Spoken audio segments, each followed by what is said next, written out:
कुमुदी बहुप्रपंच कथा के दूसरे प्रस्ताव के अंदर कर्म परिणाम राजा वो पात्र को प्रॉपरली समझने का हमने एक दो दिन से प्रयास कर रहे हैं। अब ये प्रस्ताव 2 के अंदर जितने भी पात्र आएंगे वो एक लास्ट जो प्रस्ताव 8 है वहां तक ये कंटिन्यूअस रहेगा।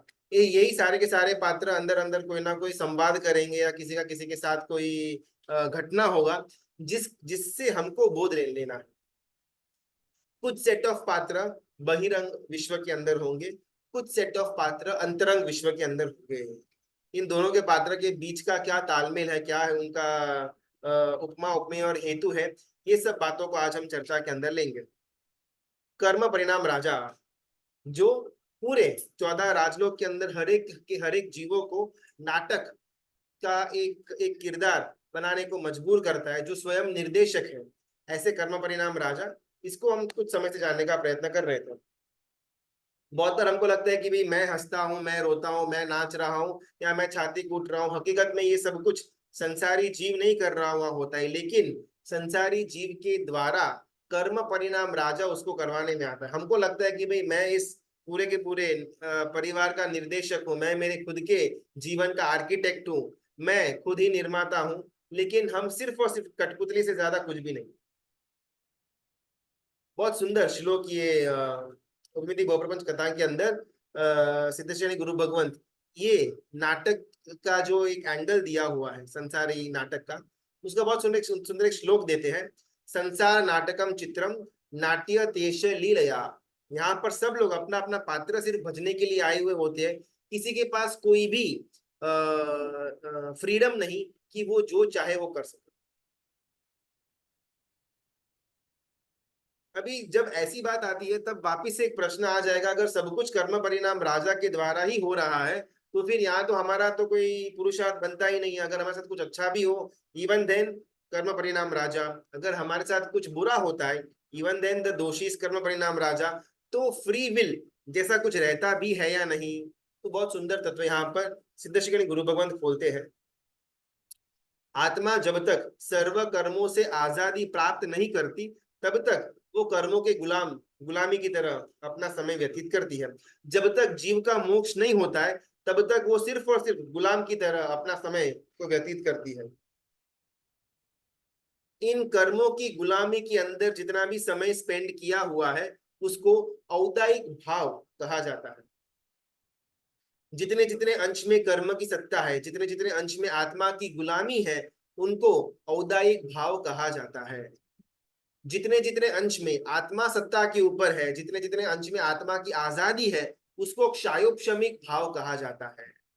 जहां पर कर्म का कोई अस्तित्व ही नहीं, सिर्फ सिर्फ आत्मा का भाव है, उसको क्षायिक भाव कहा जाता है। आज के हमारे सेशन के अंदर ये तीन भावों को समझने का प्रयत्न करते हैं: औदायिक भाव, क्षायोपशमिक भाव और क्षायिक। सबसे पहला औदायिक भाव यानी कि कर्म के उदय के कारण से हमको आता हुआ भाव। यहाँ भाव का अर्थ सिर्फ विचार नहीं लेने का है, लेकिन दुनिया के हर एक पदार्थ, हर एक घटना, हर एक व्यक्ति, हर एक वस्तु उसको भाव के अंदर यहाँ पर लेकर के आया हुआ है। जिसका एग्जिस्टेंस है उसको भाव समझा गया हुआ है।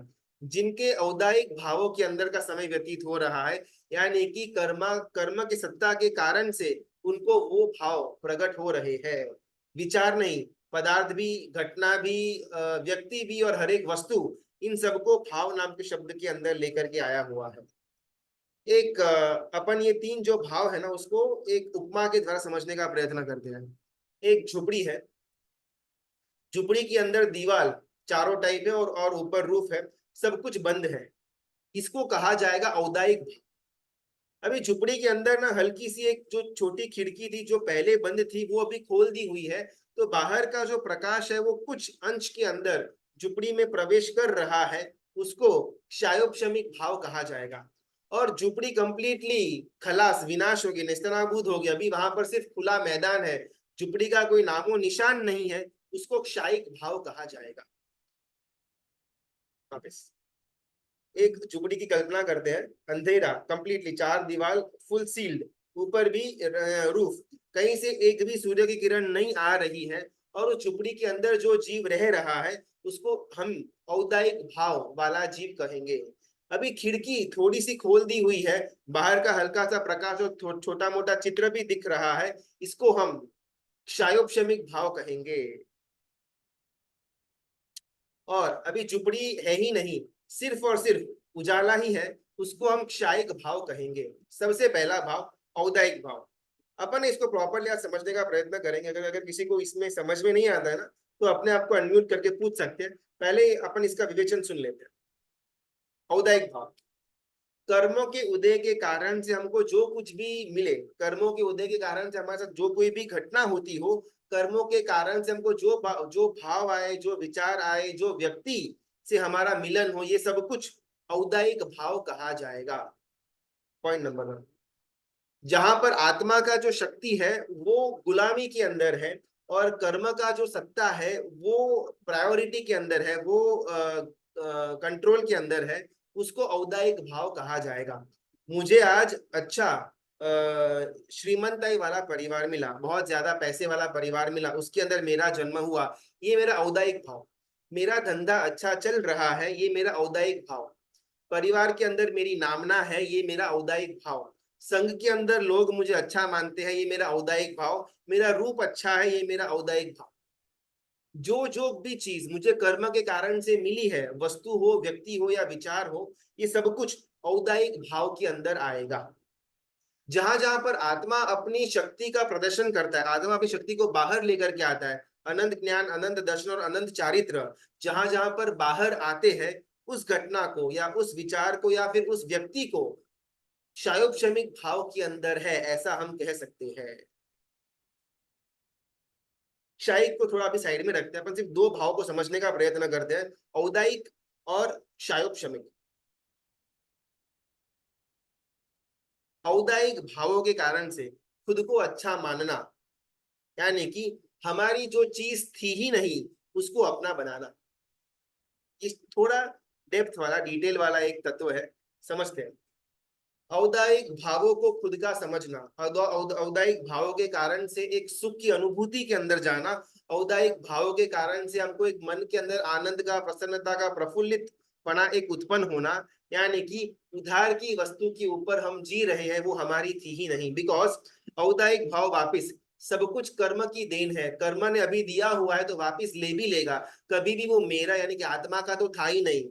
फिर चाहे संपत्ति हो, परिवार हो, नामो शौहरत हो या बिजनेस हो या शरीर हो, एक भी चीज हमारी थी नहीं, कर्मों के कारण से हमको मिली हुई है। अगर वो चीजों में मुझे आनंद आता है, तो जिस प्रकार एक भाड़े की वस्तु, चाहे भाड़े का साइकिल हो, भाड़े की गाड़ी हो या फिर भाड़े का घर हो, उसमें ज्यादा आनंद आता नहीं है कंपेयर टू खुद का घर, खुद की गाड़ी या खुद की साइकिल। तो अगर मुझे ये भाड़े की वस्तु के अंदर आनंद आता है, तो कहीं ना कहीं मेरा अभी भी क्लैरिटी वाला विचार, मान्यता नहीं आई हुई है। बहुत बार ना, अभी आजकल ना वो रेंटिंग का बहुत अच्छा एक ऑप्शन निकला हुआ है। कपड़े चाहिए रेंट कर लो, फर्नीचर चाहिए रेंट कर लो, छोटा मोटा अप्लायंसेस चाहिए रेंट कर लो।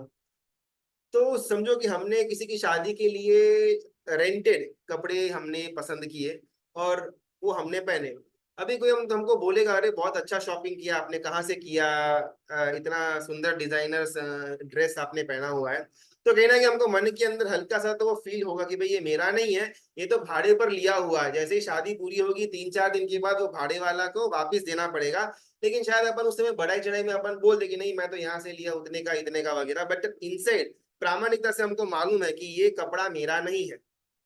3 दिन 5 दिन के लिए मैंने फलानी वेबसाइट से भाड़े पर लिया हुआ है, 3 दिन 5 दिन के बाद उसको वापस लौटाना पड़ेगा। सिमिलरली औदायिक भावों के कारण से हमको जो कुछ भी मिला हुआ है, वस्तु, व्यक्ति या हमारा वर्तन या वाणी या विचार या व्यवहार, ये सब कुछ, इसके अंदर कहीं पर भी आनंद प्राप्त करने जैसा है ही नहीं, बिकॉज सब कुछ रेंटेड है। कर्मों ने हमको उधार दिया हुआ है, तो जब वक्त पूरा होगा तो कर्म भी उसको वापिस खींच लेगा। तो इसके अंदर आनंद किस बात का? अगर एटलीस्ट लाइफ लॉन्ग तक वो साथ में रहने वाला हो, तो भी एक लिए एक प्रकार से अपन सोच सकते हैं कि ओके, चलो लंबा तो नहीं, एटलीस्ट 50-80 साल तक तो ये साथ में रहने वाला है। लेकिन औदायिक भावों का आयुष्य बहुत ही कम होता है, और उसके अंदर अगर हमको आनंद आता है, तो कहीं ना कहीं हमारी मान्यता क्लियर नहीं है। ज्ञानसार के अंदर महोपाध्याय जी भगवंत कहते हैं, पूर्णता या परापोधे सा याचिक मंडतम। जो पूर्ण है वो कभी भी बाहर की वस्तु की इच्छा नहीं रखेगा। पहली बात, जो खुद पूर्ण है ना, उसको पूर्ण की अनुभूति होगी। जो खुद पूर्ण होने के बावजूद भी अधूरा महसूस करता है, उसका अधूरापना कभी भी बाहर की वस्तु से पूर्णता तक नहीं पहुंच सकता। दो अलग अलग कॉन्सेप्ट समझते। जो पूर्ण है और खुद को पूर्ण मानता है, उसको बाहर की वस्तु की कभी भी अनुभूति नहीं होगी। जो पूर्ण है लेकिन खुद को अधूरा मानता है, वो बाहर की वस्तु से अगर अपने अधूरेपने को पूरा करने का प्रयत्न करेगा तो निष्फलता ही मिलेगी। इन बोथ द केसेस हम ऑलरेडी पूर्ण ही है, लेकिन हमारा थिंकिंग ऐसा होता है कि भाई मैं अपूर्ण हूँ, मुझे अभी ये चाहिए, मुझे अभी वो चाहिए, मुझे अभी इसका आवश्यकता है, यहाँ पर मुझे मजा आएगा, इसमें सुख आएगा, एसी चलेगा तो थोड़ा राहत मिलेगा, थोड़ा घूमने जाएंगे तो माइंड चेंज होगा, थोड़ा अपन फोन या टीवी के अंदर टाइम पास करेंगे तो थोड़ा हमारा एक अच्छा मूड बनेगा, खाने के अंदर हमारे पसंदीदा व्यंजन होंगे तो दिन अच्छा जाएगा। सुबह सुबह अगर हमारा ये ऐसा माहौल बन जाता है तो पूरा दिन प्रफुल्लित के अंदर जाता है। जो पूरा होने के बावजूद भी खुद को अधूरा मानता है, वो कभी भी बाहर की वस्तुओं से पूर्णता की तरफ नहीं जा पाएगा। शायद आज थोड़ा हाई लगे, लेकिन कॉन्सेप्ट एकदम सिंपल है। औदायिक भाव, शायोपशमिक भाव। आत्मा की सत्ता जहां पर हो, आत्मा का जहां पर कंट्रोल हो, उसको क्षायोपशमिक भाव कहते हैं। जहां पर कर्म सत्ता के अंदर हो, कर्मों का जहां पर कंट्रोल हो, उसको औदायिक भाव कहते हैं। पैसा हो, शोहरत हो, नेम फेम, परिवार, ये सब कुछ औदायिक भाव के अंदर आएगा। इसमें आत्मा का कोई भी सत्ता, कोई भी उसका शक्ति का प्रदर्शन नहीं हो रहा। जहां पर अनंत ज्ञान, अनंत दर्शन और अनंत चारित्र की बात आएगी, वो क्षायोपशमिक भाव के अंदर आएगा, जहां पर आत्मा सत्ता के अंदर पड़ी हुई है। अगर इतना यहां तक क्लियर हो ना, तो अपन अपने स्वाध्याय में आगे बढ़ते।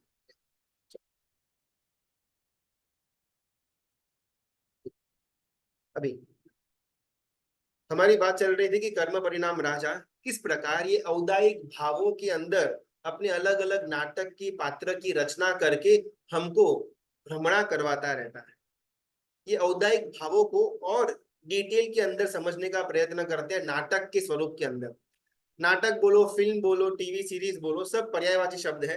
तो एक बार दिमाग में ऐसा समझना कि कोई मूवी चल रही हुई हो, तो मूवी के लिए क्या क्या चीजें इंपॉर्टेंट है, उसका यहाँ पर उपमा उपमेय के द्वारा सिद्धशिखनी गुरु भगवंत हमको मोह राजा, ये कर्म परिणाम राजा जो है वो किस प्रकार नाटक को चलाता है, वो समझाने का प्रयत्न कर रहे हैं। सबसे पहले नंबर के अंदर, नाटक के अंदर ना, मूवी के अंदर बैकग्राउंड म्यूजिक होता है। कभी भी मूवी के अंदर बैकग्राउंड म्यूजिक के बिना नाटक होता नहीं है। हल्का सा भी, चाहे वो एकदम थ्रिलर वाला हो या एकदम से सैड म्यूजिक वाला हो या रोमांटिक म्यूजिक वाला या फिर रोमांस वाला हो, हमेशा बैकग्राउंड के अंदर म्यूजिक तो होगा। तो यहाँ पर ग्रंथ के अंदर ग्रंथकार उसको मृदंग की उपमा देते हैं कि जिस प्रकार हर एक नाटक में बैकग्राउंड में मृदंग होता है, तबला होता है, कोई एक सुर ताल चालू रहता है, उसी प्रकार ये संसार के नाटक के अंदर भी दो मृदंग है। पहले नंबर का मृदंग का नाम है राग और दूसरे नंबर का मृदंग का नाम है द्वेष। जिस समय बैकग्राउंड म्यूजिक अटक जाएगा, नाटक अटक जाएगा। जिस समय बैकग्राउंड म्यूजिक ब्लैंक हो जाएगा, मूवी दी एंड हो जाएगी। हमारी मूवी चल रही है, हमारा नाटक चल रहा है, बिकॉज बैकग्राउंड के अंदर राग और द्वेष नाम के दो मृदंग, दो ड्रम्स, दो तबला, दो सुरताल चालू है। ये मृदंग का बंद होना इज इक्वल टू हमको मोक्ष की प्राप्ति होना। ये मृदंग का बंद होना इज इक्वल टू हमारा संसार का अंत होना। ये बैकग्राउंड म्यूजिक साइलेंट होना इज इक्वल टू शायिक भाव के अंदर जाना। जहां तक, जब तक राग और द्वेष हाजिर है, वहां तक मेरा संसार नाम का नाटक चालू है। जिस समय ये पूरा होगा, संसार भी कंप्लीटली खत्म हो जाएगा। धर्मदास गणी महाराजा उपदेश माला ग्रंथ के अंदर बहुत सुंदर बात समझाते हैं। बहुत बहुत लोगों को संसार के अंदर दुख से विस्मय होता है, कुछ कुछ लोगों को सुख से विस्मय होता है। बहुत लोगों को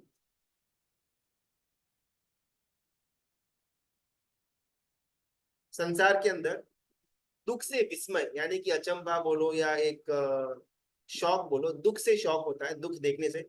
बहुत लोगों को सुख को देखने से शौक होता है। लेकिन जिस जीव को मोक्ष के मार्ग के अंदर आगे बढ़ना है, फिर मोक्ष तक पहुंचना है, उसको न सुख में विस्मय हो, न दुख में विस्मय हो, न राग हो, न द्वेष हो। ये सबसे पहली एक उपमा उपमेय के द्वारा किस प्रकार औदायिक भाव के अंदर कौन से पात्रों के द्वारा कर्म परिणाम राजा हमको संसार रूपी नाटक के अंदर बांध करके रखता है। सबसे पहली उपमा मृदंग बोलो, बैकग्राउंड म्यूजिक बोलो, उसको राग और द्वेष के साथ कंपेयर किया हुआ। पत्नी है, पुत्र है, हमारा परिवार है, ये सब कुछ द्रव्य संसार। राग और द्वेष वो भाव संसार। एक क्षण के लिए अगर भाव संसार हमारा डूब जाएगा, द्रव्य संसार हो या न हो कोई फर्क नहीं पड़ता।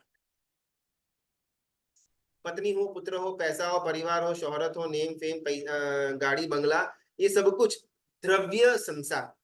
राग और द्वेष वो भाव संसार।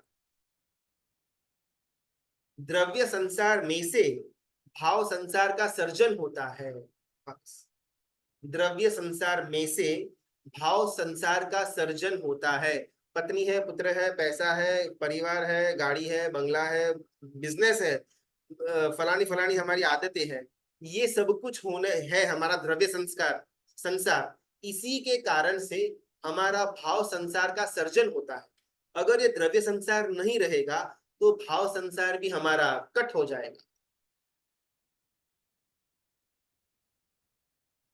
दूसरा नाटक के अंदर का पहलू, अगर सुर ताल है, अगर बैकग्राउंड म्यूजिक है, अगर मृदंग है, तो ऑब्वियसली कोई ना कोई जीव भी वहां पर होगा जो मृदंग को बजा रहा हुआ होगा, जो सुरताल को बजा रहा हुआ होगा, जो बैकग्राउंड म्यूजिक दे रहा हुआ होगा। अगर ढोलक या वाजिंत्र या मृदंग के रूप में राग और द्वेष है, तो उसको बजाने वाले के रूप के अंदर दुष्ट आशय उसको रखा गया हुआ। हमारा राग और द्वेष इसीलिए खड़ा है बिकॉज हमारे अंदर दुष्ट आशय पड़ा हुआ। मुझे अभी आलस करनी है, इसीलिए मैं फोन का इस्तेमाल करता हूं। मुझे फोन के अंदर राग होता है क्योंकि मन के अंदर दुष्ट आशय था। मुझे मन के अंदर लोभ नाम का दुष्ट आशय है, इस कारण से मेरी आवश्यकता से ज्यादा पैसे कमाने की होड़ के अंदर मैं आगे बढ़ता हूं और मुझे उसमें राग और द्वेष हो जाता है बिकॉज दुष्ट आशय पड़ा हुआ था। मुझे मोबाइल फोन का राग है, मुझे टीवी देखने का राग है, मुझे संसार के अंदर हर एक पात्रों के साथ टाइम स्पेंड करने का, बातें करने का, उनके साथ के अलग अलग पंचायती करने का मुझे मन होता है। ये सब कुछ मृदंग वादक यानी कि जो मृदंग को हैंडल करता है उसके स्थान पर इन सारी वस्तुओं को रखा गया हुआ है। उत्तराध्ययन सूत्र के अंदर वीर परमात्मा को गौतम स्वामी महाराजा प्रश्न करते हैं, क्या बोलते हैं कि पचखान लो, प्रतिज्ञा लो, व्रत लो, महाव्रत लो, नियम लो, और हमारा राग का तो कोई ठिकाना है ही नहीं। ये सब कुछ करने के बाद भी राग तो वैसा का वैसा ही रहता है। इसने मेरे ख्याल से कल या परसों प्रश्न पूछा हुआ था कि अपन इतना सब कुछ तप वप वगैरह करते हैं, लेकिन फिर भी खाने के ऊपर की जो आसक्ति है वो तो एज इट इज बरकरार ही रहती है। कभी भी वो कम हुई हो ऐसा तो मालूम पड़ता है ही नहीं। वर्षी तप के अंदर भी उपवास के बाद जो व्यासना आएगा उसकी प्लानिंग उपवास के अंदर ही चालू रहती है।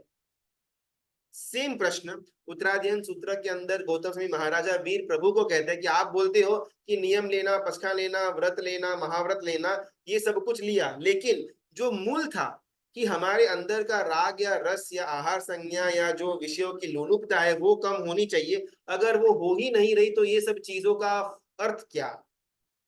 और बहुत सुंदर उत्तर वीर परमात्मा उत्तराध्ययन सूत्र के अंदर देते हैं कि एक हॉस्पिटल बंदी हुई होना, तो हॉस्पिटल के अंदर जाने वाला इंसान, वहां पर एडमिट होने वाला इंसान, डॉक्टर से कंसल्ट करने वाला इंसान रोगी होगा या निरोगी होगा। ऑब्वियसली रोग है, रोगी है, इसीलिए तो हॉस्पिटल के अंदर आए हुए हैं। अगर मुझे कोई प्रॉब्लम है ही नहीं बॉडी के अंदर तो मैं फालतू के अंदर हॉस्पिटल जाऊंगा ही क्यों। सिमिलरली ये जो व्रत है, पचखान है, ये सब कुछ हॉस्पिटल के समान है। मुझे रोग है, मुझे खाने की लोलुपता का रोग है, मुझे रसनेंद्रिय की आसक्ति का रोग है। इस रोग को दूर करने के लिए ही तो मैं यहाँ पर आया हुआ हूँ। अभी किसी किसी का बहुत ज्यादा फास्टर मेटाबॉलिज्म होगा, 2-4 दिन के अंदर ही उनका शरीर ठीक हो जाएगा, उनका रोग निकल जाएगा। और किन्हीं किन्हीं का रोग बहुत ज्यादा गहरा होगा और उनका मेटाबॉलिज्म भी स्लो होगा, तो 2, 4, 6, 8, 10, 15, 20 साल तक भी वो पड़े रहेंगे हॉस्पिटल के अंदर, लेकिन कोमा के अंदर रहेंगे। समय आएगा तब बाहर आएंगे। सेम टू सेम व्रत, नियम, पचखान, महाव्रत जितने भी बात हुई यहाँ पर, उन सबका हार तो यही था कि राग और द्वेष हमारे कम हो। लेकिन अगर हमारे कम नहीं भी हो रहे, फिर भी हॉस्पिटल से बाहर आने की मनाही है, बिकॉज हॉस्पिटल के अंदर रहेंगे तो एक एक प्रोबेबिलिटी है कि कभी ना कभी कहीं ना कहीं मेरे रोग कम होंगे। लेकिन रोग से मैं कंप्लीटली ग्रस्त हूँ, हॉस्पिटल से मैं बाहर निकल गया और घर के अंदर आराम से पड़ा हुआ हूँ, फिर मेरे रोग कम होंगे, इसकी प्रोबेबिलिटी कम हो जाती है। पच्चक खाने न इच्छानी रोहम जड़ई, इच्छा का निरोध करने के लिए ही पचखान नाम का व्रत, पचखान बोलो या नियम बोलो, वो रखा गया हुआ था। लेकिन अगर ये इच्छा निरोध नहीं भी होता है स्टार्टिंग के अंदर, फिर भी पचखान से दूर नहीं जाना। हमारी बात हो रही थी संसार के अंदर के नाटक के अलग अलग पात्रों को लेकर के। पहला मृदंग बैकग्राउंड म्यूजिक, और दूसरा उसको बजाने वाला। पहला राग और द्वेष और दूसरा दुष्ट आशय। बहुत सुंदर एक एक एक कंपैरिजन यहाँ पर गुरु भगवंत करते हैं। कोई कुतर्क करता है कि अगर अंदर हमारे राग पड़ा हुआ है तो नियम लेने का तो कोई मतलब ही नहीं होता। अगर मेरी लोलुपता एज इट इज रहती है, फिर मैं चाहे वर्षित तप करूं या मासक शमन करूं, क्या फर्क पड़ने वाला है ना? बिकॉज आखिरकार तब का आशय तो वही था कि हमारा खाने के ऊपर मिनिमम जो राग जो रस है वो हमारा कम हो। और बहुत सुंदर यहाँ पर उत्तर देते हैं गुरु भगवंत कि अगर एक्चुअल में आशय अगर हमारा राग और द्वेष को कम करने का है, तो पंच महाव्रत की पालनी करने के सिवा, उसके अलावा हमारे पास और कोई ऑप्शन है ही नहीं। उसको बहुत तर्क रूप से हमारे सामने इस आर्ग्यूमेंट को रखते हैं। किसी को अगर वाहन व्हीकल यूज ही नहीं करना, फिर वो मर्सिडीज देखे या मारुति देखे, कोई अर्थ ही नहीं बनता। किसी को होटल के अंदर जाना ही नहीं है नहीं है, फिर होटल के अंदर क्या मंगवाना, वो झंझट रहती ही नहीं है। किसी को कपड़ों के अंदर स्टाइल ही नहीं करनी, फिर वेस्टर्न पहनना या इंडियन पहनना, ये प्रश्न रहता ही नहीं है। जहां जहां तक हमारे मन के अंदर, विचारों के अंदर इच्छा है, विकल्प है, तृष्णा है, ये सब कुछ रहने के बावजूद भी अगर अपन ऐसा महसूस करने का प्रयत्न भी करें कि मेरे अंदर राग या राग द्वेष कम हो रहे हैं, मैं एकदम वितरागता की तरफ पहुंच रहा हूं, ये भ्रमणा के अलावा और कुछ भी नहीं हो सकता। अगर प्रैक्टिकली अपने राग और द्वेष, अपने मृदंग, अपने बीजीएम बैकग्राउंड म्यूजिक से दूर होना है, तो साधु का वेश धारण करने के अलावा हमारे पास और कोई उपचार नहीं है। फिर वापिस प्रश्न, तो फिर हम श्रावक पणे के अंदर रह करके भी तप वगैरह करते हैं, वो तो बिल्कुल वेस्ट ही ना। बिकॉज यहाँ पर तो बोल दिया कि अगर एक्चुअल में राग और द्वेष जो उसके मृदंग के वादक है, उसको अगर कम करना हो तो हमको साधु बनना पड़ेगा। और यहाँ पर तर्क लेकर के आते हैं कि साधु अगर बनना है तो उसके प्रीकर्सर के अंदर, उसके पहले की भूमिका के अंदर श्रावकपणा वो पालना आवश्यक बन जाएगा। तो अभी मेरी जितनी भी धर्म आराधनाएं हैं, वो धर्म आराधना का मूल, उसका अगर कोई हार्द हो, तो मैं कब सर्ववीरति को ग्रहण करूं, ये होना चाहिए। हमको राग के ऊपर विजय प्राप्त करनी है, लेकिन जिन जिन वस्तुओं के कारण से राग हो रहा है उसको त्याग नहीं करना। मुझे मेरी आहार संज्ञा के ऊपर का जो राग है उसको कम करना है, लेकिन मुझे जो चीज भाती है उसका मैं त्याग कभी नहीं करूंगा। तो कभी भी हमारा राग कम होने वाला है ही नहीं। अगर राग और द्वेष को कम करना है तो सर्ववीरति, उसको ग्रहण किए बिना हमारे पास और कोई भी विकल्प नहीं। थर्ड, नाटक के अंदर ना सूत्रधार होता है, डायरेक्टर होता है, जो पूरे नाटक को चलाता है। यहाँ पर संसार रूपी नाटक के अंदर डायरेक्टर की पोस्ट में महामोह बैठा हुआ है। से नाटक के अंदर, मूवी के अंदर अलग अलग actor, side actor, actress, villain वगैरह होते हैं, उसी प्रकार ये महामोह हर एक जने को अपनी उंगलियों के ऊपर नचाने का काम करता है। जिस प्रकार मूवी के अंदर मेकअप आर्टिस्ट होता है, अलग अलग लोगों को मेकअप लगाने का काम करता है, उसी प्रकार हमारे संसार के अंदर भी कृष्ण लेशिया, नील लेशिया, कापोत लेशिया जैसी लेशियाएं हैं जो व्यक्ति को अलग अलग रंग के अंदर ढाल देती है। नाटक के अंदर, मूवी के अंदर एक कॉमेडी पात्र भी होता है जो लोगों को हंसाने का काम करता है, जिसको अपन विदूषक बोलते हैं, फिर जोकर बोलते हैं, कि वो पागलों की तरह एक्टिंग करता है। उसके डायलॉग के अंदर कभी भी कोई ज्यादा सेंस नहीं होती, बस लोगों को मजा आए, लोग इसके ऊपर हंसे, वैसा जो पात्र होता है मूवी के अंदर, नाटक के अंदर, हमारे संसार रूपी नाटक के अंदर वो पात्र बजने का काम काम ने किया हुआ। कामांध आदमी, मोहांध आदमी, जो वासनाओं से ग्रस्त आदमी है, उसके अंदर का जो विचार है, अगर वो बाहर प्रकट हो जाए तो हास्यास्पद लगे। अपने आप को प्रामाणिकता से पूछने जैसा है कि जब जब मेरे अंदर काम का एक ज्वर आया हुआ था, जब जब मैं कामांध हो गया हुआ था, जब जब वासनाओं की, विषयों की अतृप्त तृष्णा के अंदर मैं चला गया हुआ था, और उस समय जब मेरे अंदर विचार आया था कि मैं बस इसके साथ ये कर लूं, उसके साथ वो कर लूं, ये विचार इतने हास्यास्पद, इतने जोकर टाइप कि अगर वो बाहर किसी को मालूम भी पड़ जाए तो शर्म से हमारा मुंह लाल हो जाए। नाटक के अंदर जो जोकर का प्ले करता है, उसका जो एक्टिंग करता है, सिमिलरली संसार रूपी नाटक के अंदर काम ने वो पोस्ट लिया हुआ है कि एक बुद्धिमान, एक चतुर आदमी को भी जोकर बना दे, उसका नाम है काम। संसार के नाटक के अंदर हीरो के साथ साथ अलग अलग उसके फ्रेंड्स भी होते हैं जो उसको सपोर्ट करते, चाहे वो माता पिता हो, भाई बहन हो, उसका बेस्ट फ्रेंड हो वगैरह, जिनको अपन second lead, third lead, fourth lead बोलते हैं।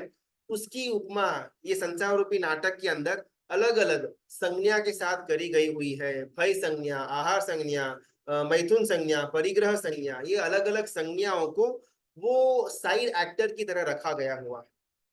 मुझे जब कभी भी सपोर्ट चाहिए तब मेरे पास ये चार पांच संज्ञाएं हमेशा हाजिर रहती है। आहार संज्ञा, भय संज्ञा, मोह संज्ञा, परिग्रह संज्ञा, मैथुन संज्ञा। जब नाटक शुरू होता है तब जो पर्दा होता है, स्क्रीन, वो उठती है, और नाटक पूरा हो जाने के बाद वो पर्दा गिर जाता है। सिमिलरली हमारे संसार रूपी जो नाटक चल रहा है, उसमें जो पर्दे का काम करता है उसका नाम है योनि। पीरियोडिकली वो पर्दा गिरता है और कुछ ही क्षण के बाद पर्दा ओपन अप होता है, और पर्दे के पीछे का पात्र कंप्लीटली चेंज। जो पहले कोई और पात्र के अंदर था, कोई और एक्टिंग कर रहा था, जैसे ही पर्दा गिरा और वापस पर्दा खुला तो उसका सब कुछ चेंज हो गया, कॉस्ट्यूम चेंज हो गया, मेकअप चेंज हो गया, रूप परिवर्तन हो गया। ये पर्दे का जो काम संसार रूपी नाटक के अंदर करता है उसका नाम है योनि। 84 लाख योनि। बस अभी यहाँ पर मनुष्य बने, फिर तिर्यंश के अंदर अलग अलग योनि में जाएंगे, फिर एक इंद्र से लेकर के पंचेंद्र के अंदर घूमने का होगा, कभी देव बनेंगे, कभी नरक बनेंगे। पर्दा गिरता जाएगा, योनि बदलती जाएगी, और हमारे पीछे का जो रूप है वो परिवर्तित होता रहेगा। अभी एक जिज्ञासु ये सिद्धेश्वरी गुरु भगवंत को पूछते हैं, चलो आपने कर्म परिणाम राजा के बारे में समझा दिया, वो किस प्रकार नाटक की रचना करता है वो भी समझा दिया, तो क्या 14 राजलोक के जितने भी जीव है, वो जो जो भी नाटक कर रहे हैं, उसकी सोल अथॉरिटी क्या सिर्फ कर्म परिणाम राजा के पास ही है? Is he the sole owner, या पार्टनरशिप चलती है? और यहाँ पर सिद्धेश्वरी गुरु भगवंत कहते कि नहीं, कर्म परिणाम राजा के साथ उसकी वाइफ भी है जो इक्वली शक्तिशाली है, और एक अपेक्षा से कर्म परिणाम राजा से भी ज्यादा शक्ति उनकी वाइफ काल परिणति देवी के अंदर है। और आगे सिद्धेश्वरी गुरु भगवान काल परिणति देवी का वर्णन करते हैं कि ये देवी कैसी है, ये किस प्रकार अपनी शक्ति को शक्ति के द्वारा जीवों को अलग अलग गतियों में भेजने का काम करती है। काल परिणति देवी अत्यंत प्रिय है कर्म परिणाम राजा को, हमेशा उसके साथ में ही रहती रहती। अगर कर्म परिणाम राजा सिंहासन के ऊपर बैठता है तो ठीक उसके बाजू में उसकी पत्नी ये देवी बैठी हुई होती है। अगर राजा खड़ा होता है देवी भी खड़ी होती है, राजा चलना शुरू करता है तो देवी भी चलना शुरू करती है। दोनों के बीच में एकदम जबरदस्त ट्यूनिंग चली आ रही है, हस्बैंड और वाइफ के बीच में। काल परिणति देवी समझती है कि पूरा नाटक मेरे कारण से चल रहा है, मैं हूं तो नाटक है, मैं बोलूंगी वैसा ही होगा। एक अपेक्षा से कर्म परिणाम राजा अपनी जितनी भी इच्छा है, हर एक इच्छा को नाटक के अंदर नहीं डाल सकता, लेकिन काल परिणति देवी की जितनी भी इच्छा है, हर एक इच्छा वो नाटक के अंदर पूरी करने की ताकत सक्षमता रखती है। एक बार ये देवी का ऑर्डर हो गया, फिर स्वयं राजा को भी मानना पड़ता है। एक बार समय परिपक्व हो गया, फिर कर्म का उदय होना ही पड़ता है। एक बार समय चला गया, फिर कर्म का अस्त होकर के ही रहेगा।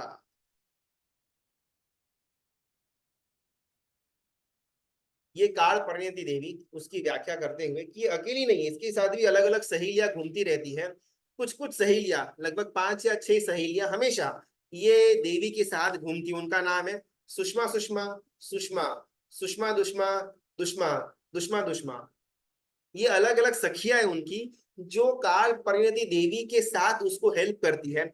एक और वर्ड में बोले तो एक ही शरीर के अंदर 5 अलग अलग आत्माएं रहती हो, उस प्रकार ये सखियां ये देवी के साथ मिल करके रहती है। अच्छा, ओके, और भी अगर इंफॉर्मेशन चाहिए कि भाई देवी कैसी है, किस किस प्रकार का इसका परिवार है, तो सिद्धेश्वरी गुरुभगवान आगे कहते हैं कि ये इस काल परिणति देवी का बहुत लंबा परिवार है। परिवार के अंदर समय भी है, आवली का भी है, मुहूर्त भी है, घड़ी भी है, घंटे भी है, मिनट भी है, सेकंड भी है, दिवस भी है, सप्ताह भी है, पक्ष भी है, मास है, युग है, संवत्सर है, अवसर पीनी है, उत्सर पीनी है। और थोड़ा आगे बढ़े तो काल चक्र भी है, पुद्गल परावर्तन भी है। ये सब कुछ काल परिणति देवी का परिवार। ये अपने अलग अलग परिवारजनों के साथ मिल करके, अपनी सहेलियों के साथ मिल करके 14 राजलोक के रहे हुए सभी जीवों को फंसा करके रखती है। कर्म परिणाम राजा का जो शक्ति है, जो उसका सत्व है, वो सिर्फ 14 राजलोक तक सीमित, लेकिन उसकी जो वाइफ है उसका राज्य 14 राजलोक के बाहर भी चलता। जो जीव कर्म से छूटा हुआ है, जिसने अपना सिद्धत्व प्राप्त कर दिया हुआ है, जो सिद्धशिला के ऊपर विराजमान है, उन जीवों के ऊपर कर्म परिणाम राजा का कोई भी वर्चस्व नहीं चलता, लेकिन उन जीवों के ऊपर, सिद्ध के जीवों के ऊपर भी काल परिणति देवी का वर्चस्व चलता है। एक समय अनंत ज्ञान, एक समय अनंत दर्शन, एक समय केवल ज्ञान, एक समय केवल दर्शन, ऑल्टरनेट ऑल्टरनेट ऑल्टरनेट अनंत समय तक हर एक सिद्ध जीवों को ये पर्यायों के अंदर बदलने का काम काल परिणति देवी करती है। कर्म की अनुकूलता करने वाला काल है। कर्म का बंध तो हमने कर दिया, हमने फॉर एग्जाम्पल कोई दुष्ट कार्य किया, कोई पाप का क्रिया की, उस समय कर्म का बंध तो हो गया, लेकिन वो कर्म कब उदय में आएगा, उसकी अनुकूलता कब होगी, वो उनकी देवी के हाथ में है। वो जब इशारा करे तब बांधा हुआ कर्म उदय में आएगा, वो जब इशारा करे तब बांधा हुआ कर्म विलीन भी हो जाएगा। जिस प्रकार काल परिपक्व होगा, उस प्रकार उतने उतने कर्म का उदय होगा। तो एक अपेक्षा से कर्म परिणाम राजा के पास जितनी ताकत है, उससे कई ज्यादा ताकत उनकी वाइफ काल परिणति देवी के अंदर है। कुछ मतों का ऐसा मानना है कि काल भी एक द्रव्य है, खास करके दिगंबर मत के अंदर ना, जिस प्रकार अलग अलग जीव अजीव वगैरह तत्वों की बात आती है, या फिर अलग अलग वर्गनाओं की बात आती है, उदारिक, आहार, कार्बन, तेजस, मनोवर्गना, भाषा वर्गना। सिमिलरली काल को भी एक प्रकार का द्रव्य माना गया हुआ है, कि जैसे ये सब 14 राजलोक के अंदर रहते हैं, सिमिलरली काल नाम का भी एक तत्व है जो यहाँ पर रहता है। दिगंबर मत के अंदर ये बात मानने में आती है। बौद्ध दर्शन के अंदर काल को इंडिविजुअल यूनिट माना गया हुआ है। फॉर एग्जाम्पल, जो काल चला गया, जो समय चला गया, उसका अस्तित्व पूरा हो गया। जो समय आया नहीं है, फ्यूचर है, उसका अभी तक कोई अस्तित्व है ही नहीं। तो जो बौद्ध दर्शन है उनके हिसाब से कभी भी आत्मा को नित्यानित्य नहीं माना गया हुआ है। उनके हिसाब से काल जो है उसके अनुरूप ही आत्मा अपना परिभ्रमण करता रहता है। आत्मा काल से कभी भी अलग हो नहीं सकता।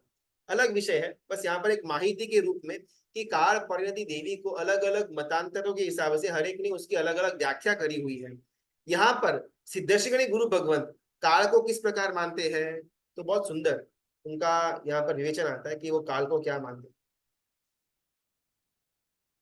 जीव है तो काल है तो जीव है, जीव है तो संसार है तो दुख है तो काल है। अगर जीव का अस्तित्व है तो हमेशा वो काल के सहित वाला होगा। अजीव का अस्तित्व है, उसका भी काल के साथ का संबंध होगा। कर्म परिणाम राजा जो है ना, उसका उसका शक्ति, उसका वर्चस्व सिर्फ जीव तक ही रहेगा। जीव के जितने भी अलग अलग मतलब अलग अलग जीव आत्माएं हैं, उन्हीं के ऊपर कर्म परिणाम राजा का वर्चस्व रहेगा। लेकिन काल परिणति देवी का वर्चस्व जीव और अजीव दोनों के ऊपर समान रहेगा। कोई भी ऐसा अजीव तत्व नहीं जो हमेशा एक जैसा ही रहने वाला है, उसके अंदर भी सड़न गलन वगैरह चालू रहेगा, जिसका मूलभूत कारण है काल परिणति देवी। कभी थोड़ा अपन इसके अंदर डिटेल में जाते हैं, काल को समझने का प्रयत्न करते हैं।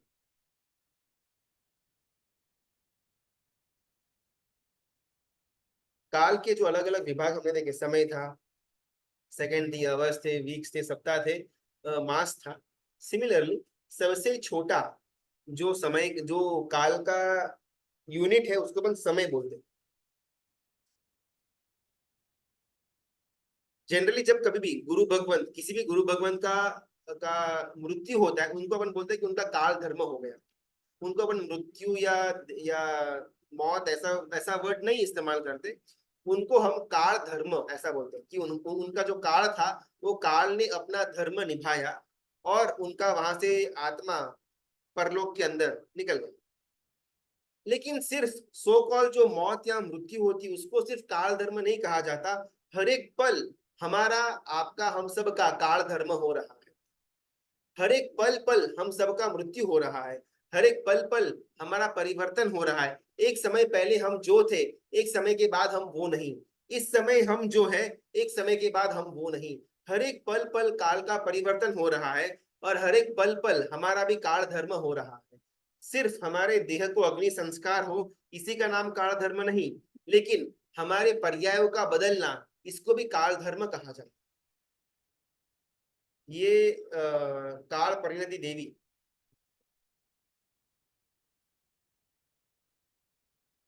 को समझने के लिए बहुत सुंदर एक दृष्टांत आखिरी वाला अपन लेकर के आज अपन समाप्त करते हैं। पापा ना बाजार गए थे, बेटे के लिए चॉकलेट लेकर आए, और बेटे को थोड़ी बहुत उसको हंसी मजाक करना है पापा को, तो चॉकलेट दिखा तो दिया लेकिन फिर छुपा दिया। बोला वो कौवा ले गया, कौवा ले गया। और वो जो बेटा है वो जंप कर रहा है, नहीं नहीं मैंने देखा आपके इस पॉकेट में है, वो पॉकेट में है। और बच्चा भी खेल कूद कर रहा है, और कैसे भी करके पापा ने जो चॉकलेट छुपा कर रखी हुई है, वो उनके हाथ से ले ले। और पापा को पूरी की पूरी तरह कंप्लीटली चेक करने के बाद कहीं पर चॉकलेट का कोई भी नामो निशान नहीं मिला। और वो बच्चा बोला, अरे चॉकलेट कहाँ गई?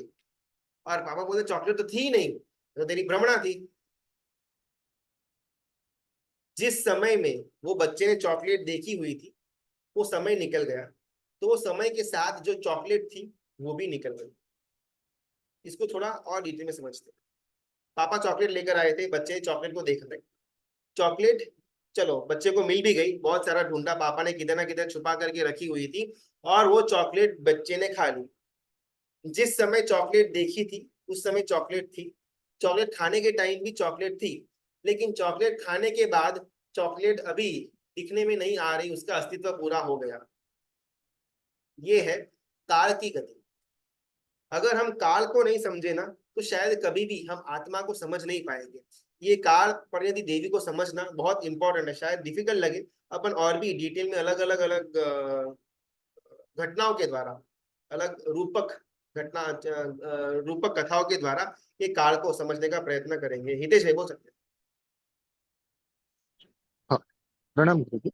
मेरे दो क्वेश्चंस है। एक तो अभी उपनीति भव प्रपंच कथा में हमको संसार की आसक्त हम कैसे है वो चीज के बारे में बता रहे थे। तो ये संसार बताने वाले भी, संसार कैसे चलना है, कैसे जीना है, वो बताने वाले भी प्रभु ही थे। तो ऐसा तो प्रभु ने संसार में कुछ तो अच्छा देखा होगा कि हमको संसार बताया प्रभु ने। तो ये क्या है कि ठीक है, संसार गलत है, संसार आसार है, ये सब चीजें हम मानते हैं, सही भी है कि दीक्षा लेनी चाहिए, बट संसार में रहने का कारण प्रभु ने क्यों बताया? एक तो पहली बात तो ये। सेकंड, गुरु भगवंत भी क्या कर्म राजा के अधीन आते हैं जो दीक्षा ले लेते हैं? एक बार पहला जो प्रश्न था एक बार रिपीट कर पाएंगे, बिकॉज एग्जैक्ट समझ में नहीं आया, सॉरी। हाँ, इसमें क्वेश्चन ऐसा था कि संसार कैसे जीना है वो भी हमको आदिनाथ प्रभु ने ही बताया है। करेक्ट। बराबर। संसार बढ़ाने, संसार को कैसे चलाना है वो भी आदिनाथ प्रभु ने ही बताया है कि सब उसमें सब अलग अलग कलाएं वगैरह सब प्रभु ने ही बताई। तो भगवान ने ऐसा संसार में क्या अच्छा देखा कि हमको बताया? वो चाहते तो सीधा हमको दीक्षा के ही मार्ग दिखा सकते थे और उसी में हम आगे सीधा बढ़ सकते थे। करेक्ट। तो ये क्वेश्चन है कि इस संसार क्यों बताया हमको फिर? देखो, हमको ना थोड़ी बहुत संसार की व्याख्या ब्रॉड करनी पड़ेगी। जस्ट हम घर में रहते हैं, हमारा एक परिवार है, हम भी एक बिजनेस या नौकरी के अंदर है, खाना पीना बनाते हैं, थोड़ा घूम घूम लेते हैं, थोड़ी बहुत कला सीख लेते हैं, इसका नाम संसार नहीं है। जब तक हमारे पास कर्म मौजूद है, हमारे आत्मा प्रदेश कर्म से लिप्त है, तब तक मैं संसारी। मैं भी संसारी, गुरु भगवान भी संस्कारी संसारी। तीर्थंकर परमात्मा जब तक वो केवल ज्ञान की प्राप्ति नहीं करते हैं, वो भी संसारी। गणधर भगवान जब तक केवल ज्ञान की प्राप्ति नहीं करते, वो भी संसारी। तिर्यंच भी संसारी, नरक भी संसारी, देव गति के अंदर हर एक जीव संसारी। कोई भी जीव जब तक वो कर्मों से जुड़ा हुआ है, वो संसारी कहा जाएगा। जब उसका वो कर्म से छूट गया, आजाद हो गया कंप्लीटली, उसी टाइम उसको सिद्ध कहा जाएगा। दो प्रकार के जीव, एक है संसारी और एक है सिद्ध जीव। तो हम संसारी ही थे। हमको कोई आदिनाथ परमात्मा ने नहीं सिखाया संसार के अंदर कैसे रहना, ये आपका संसार शुरू करवाने वाले वो नहीं थे। हम अनादि काल से, अनादि अनंत काल से हम संसारी ही थे। आदिनाथ परमात्मा ने सिर्फ संसार के अंदर हम हमारा निर्वाह कैसे कर पाए, वो कला सिखाई थी। बिकॉज उनके पहले कल्प वृक्ष था जो हमको हमारा संसार के अंदर छोटी मोटी जो भी जरूरत थी वो सब पूरी करता था। अभी वो कल्प वृक्ष का टाइम निकल गया, सारे के सारे सूख गए। उसके बाद अभी जीवन जीना कैसे? तो वो जीवन जीने के लिए जो आवश्यक चीजें हैं, वो चीजों के बारे में आदिनाथ परमात्मा ने हमको बताया। सबसे पहले आप इसके अंदर स्थिर हो, अपना खाना पीना खाओ, पेट भरो, अपना जो भी पहनने का कपड़ा वपड़ा वगैरह या खाना बनाने के जो बर्तन वगैरह है, पहले वो सब आप सीख लो। जब ये आपका बेस रेडी हो जाएगा, नाउ यू मूव ऑन। अभी सर्ववीरती के अंदर आकर के ये सब चीज का भी त्याग करना पड़ेगा। अपन ना थोड़ा उस समय की एक घटना के अंदर जाते हैं। इमेजिन कि पूरा का पूरा विश्व कल्प वृक्ष के द्वारा ही चलता था। किसी को कोई भी इच्छा थी, सबके पास पर्सनली कल्प वृक्ष था। भूख लगी, खाना मांगा आ गया, घर मांगा आ गया, कपड़े मांगे आ गए, दागिना मांगा आ गया। जो कुछ भी मांगते थे कल्प वृक्ष देने को रेडी था। ऐसा समय 18 कोड़ा कोड़ी सागरोपम से चला आ रहा था। पिछली उत्सर पीढ़ी का 9 कोड़ा कोड़ी सागरोपम और इस अवसर पीढ़ी का 9 कोड़ा कोड़ी सागरोपम, यानी कि अपन इमेजिन न कर पाए उतना लंबा समय से यही रीत चली आ रही थी। अभी 18 कोड़ा कोड़ी सागरों के बाद अचानक से कल्पवृक्ष ड्राई हो गए, कोई कुछ नहीं दे नहीं रहा। पहले तो मांगते थे और दे देता था, अभी तो मांगते हैं तो कभी कभार देता है, कभी कभार नहीं देता है, और बहुत जल्दी वृक्ष मुरझा जाता है, मर जाता है, खलास। भाई लोगों को मालूम नहीं है कि भाई कैसे अभी खाना कैसे पूरा करेंगे, बिकॉज भूख तो लगी हुई है, शरीर तो है तो भूख तो लगेगी।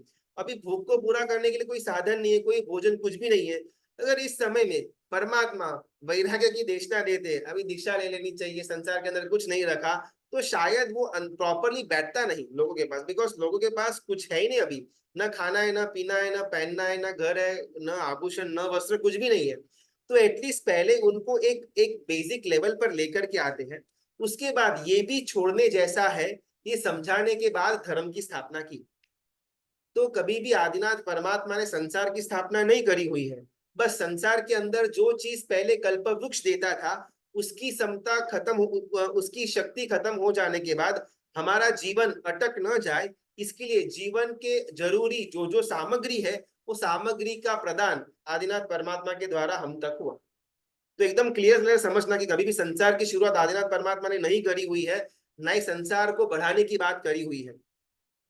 जब थोड़ा एक मिनिमम लेवल के अंदर आ गए, रोटी कपड़ा और मकान जो बेसिक नीड्स है, जब लोगों की वो फुलफिल हो गई, उसके बाद ही परमात्मा ने धर्म की स्थापना की। 84 लाख पूर्व का उनका आयुष्य, 83 लाख पूर्व तक सिर्फ संसार के अंदर रहे, लोगों को सिखाया कैसे ये करना कैसे वो करना, 64 कलाएं 72 कलाएं सब जगह स्प्रेड आउट कर दिया, और लोगों का जो एक व्यथा थी वो दूर हो गई। अभी लोग एकदम समता एक बेसिक स्टेज के अंदर आ गए, और उसके बाद जाकर के धर्म की स्थापना की।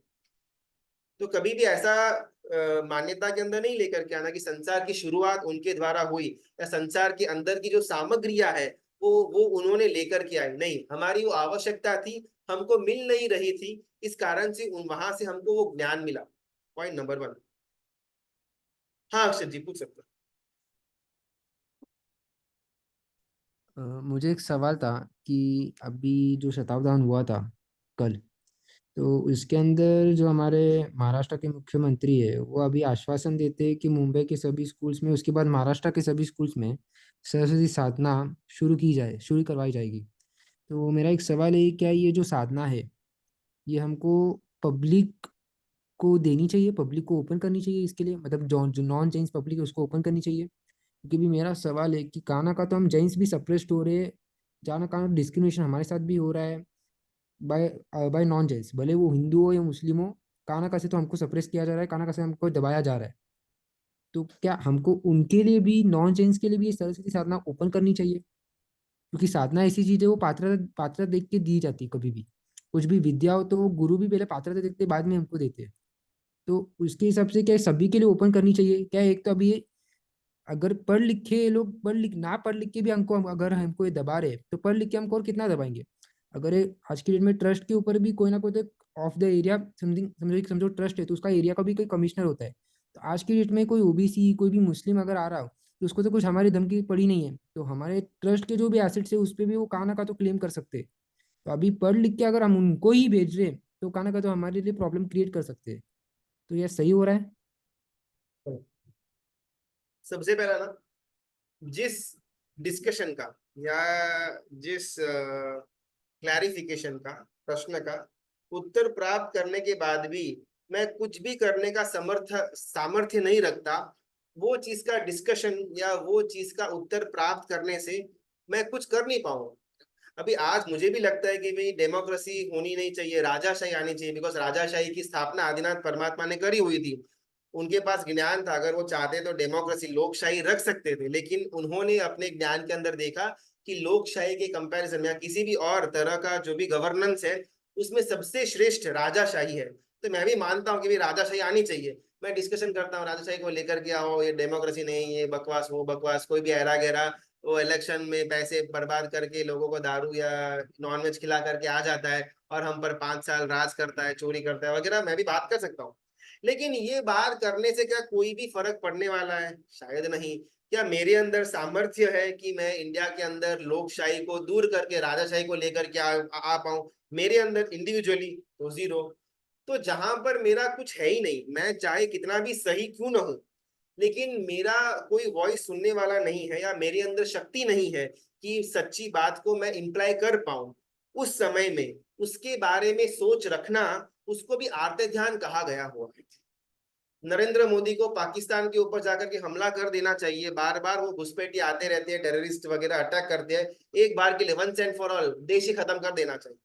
शायद लॉन्ग टर्म के लिए अच्छा भी हो, लेकिन मेरी बात कोई मोदी सुनने वाला है नहीं, और अगर सुन भी ले तो मानने वाला है नहीं। तो इसके बारे में अगर मैं सोचूं, इसको भी आर्त ध्यान कहा जाएगा। मेरे क्षेत्र के बाहर की वस्तु, मेरे सामर्थ्य के बाहर की वस्तु, उसके बारे में विचार करना, ध्यान करना, या उसके बारे में आंसर्स लेकर के ढूंढना, इसको आर्त ध्यान का भी एक प्रकार कहा गया हुआ है। मेरे दायरे के अंदर है, मेरे पुरुषार्थ के अंदर है।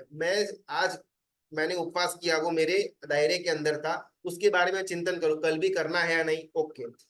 मैं कल पूजा करनी है कि नहीं, ओके। मुझे 2 साल 20 साल बाद दीक्षा लेनी है कि नहीं, ओके। मुझे 14 नियम लेने के हैं नहीं, ओके। 12 व्रत लेना है या नहीं, ओके। बिकॉज इन सब चीजों के अंदर I am the sole responsible person. अगर मैं सोचूं, मैं पुरुषार्थ करूं, मैं थोड़ा बहुत माइंड क्लियर करूं, तो वो चीज में मैं आगे बढ़ सकता हूँ। लेकिन अभी मोदी को क्या करना चाहिए, लोकशाही जा करके राजाशाही आनी चाहिए, इस बारे में मैं चिंतन करता रहूं या इसके बारे में मैं लोगों से डिस्कशन करता रहूं, तो इसको भी एक प्रकार का आर्त ध्यान कहा गया हुआ है। पॉइंट वन, उसको थोड़ा साइड में रखते हैं। अभी ऑब्वियसली मुझे और आपके अंदर जितना ज्ञान है, जितनी शासन को लेकर के एक रक्षा का भाव है, शासन को बचाने का भाव है, उससे कई ज्यादा भाव आचार्य भगवंतों के अंदर है। बिकॉज उन्होंने अपना कंप्लीट संसार छोड़ा शासन की रक्षा करने के लिए, शासन को आगे बढ़ाने के लिए, परमात्मा के वंश को आगे लेकर के जाने के लिए। मैं और आप, हम सब के अंदर इतना सत्व नहीं, हम तो अभी भी अपने परिवार को ही लेकर के बैठे हुए हैं। अगर शासन वर्सेस परिवार आए तो हम हमेशा परिवार को ही चुनेंगे, शासन को साइड में रखेंगे। इतने ही लेवल का हम दोनों के अंदर का शासन का प्रेम बोलो, शासन की रक्षा बोलो, इतना ही है। इसके कंपैरिजन में जिन्होंने पंच महाव्रत लिए हुए हैं और तीर्थंकर की गैर हाजिरी के अंदर जिनको तीर्थंकर समा बोला गया हुआ है, ऐसे आचार्य भगवंत आज भी विद्यमान है। तो ये करने से शासन का अहित हो जाएगा, लोग हमारे ऊपर चढ़ बैठेंगे, लोग हमारा अहित कर देंगे, हमको दबाने का काम करेंगे। इसकी चिंता जितनी मुझे और आपको है, उससे कई ज्यादा चिंता आचार्य भगवंतों को ही है।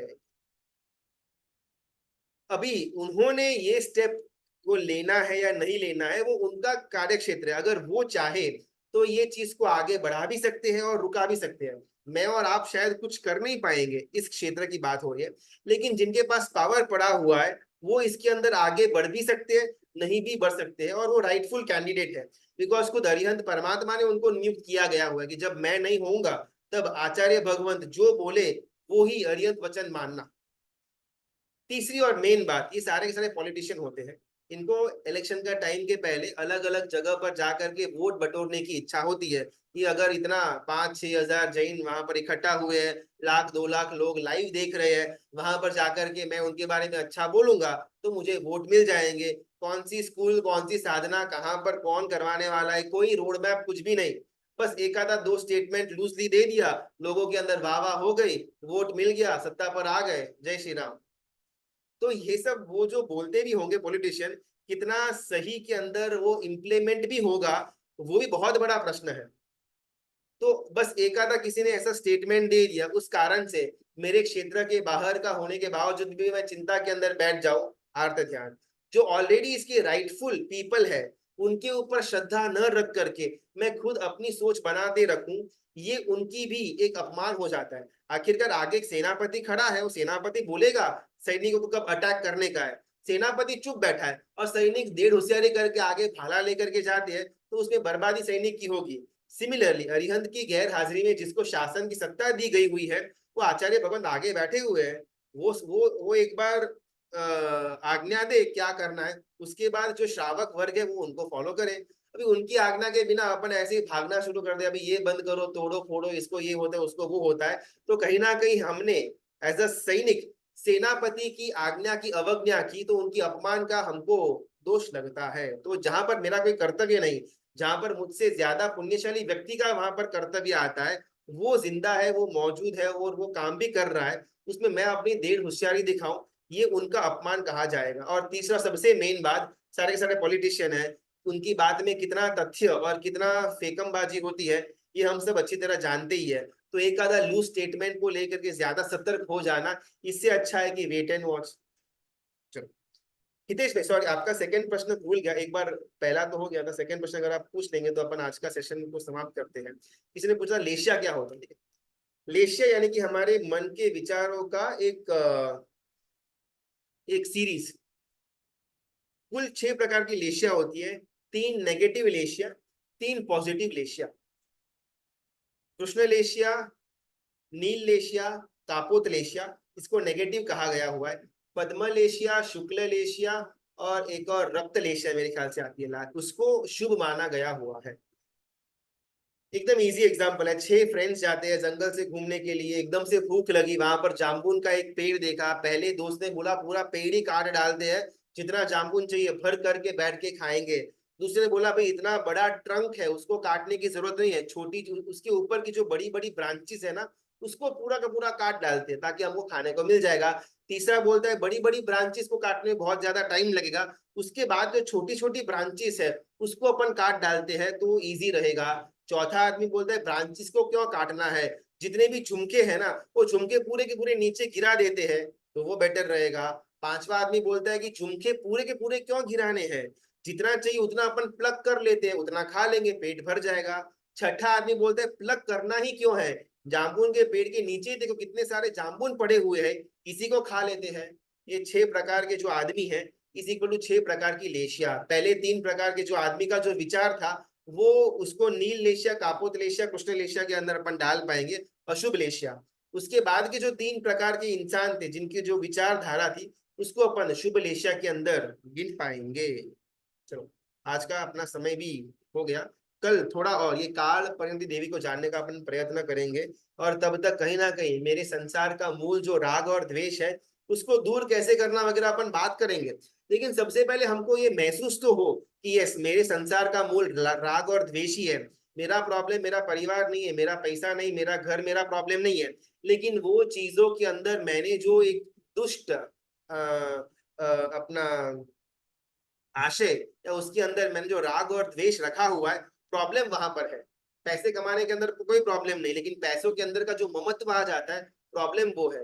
परिवार के अंदर कोई प्रॉब्लम नहीं, लेकिन परिवार के अंदर जो मेरा या द्वेष द्वेष वगैरह उत्पन्न हो जाता है, प्रॉब्लम वहां पर है। तो एटलीस्ट हम थोड़ा थोड़ा वो प्रॉब्लम को फाइंड आउट करने का प्रयत्न करें, और कल वापस ये काल का जो वर्णन सिद्धेश्वरी गुरु भगवान करते हैं उसकी तरफ अपन आगे बढ़ने का प्रयत्न करेंगे। मित्रा की आज्ञा विरुद्ध कुछ भी बोला हुआ हो तो मित्रा। गुरुजी हाँ गुरुजी एक प्रश्न था।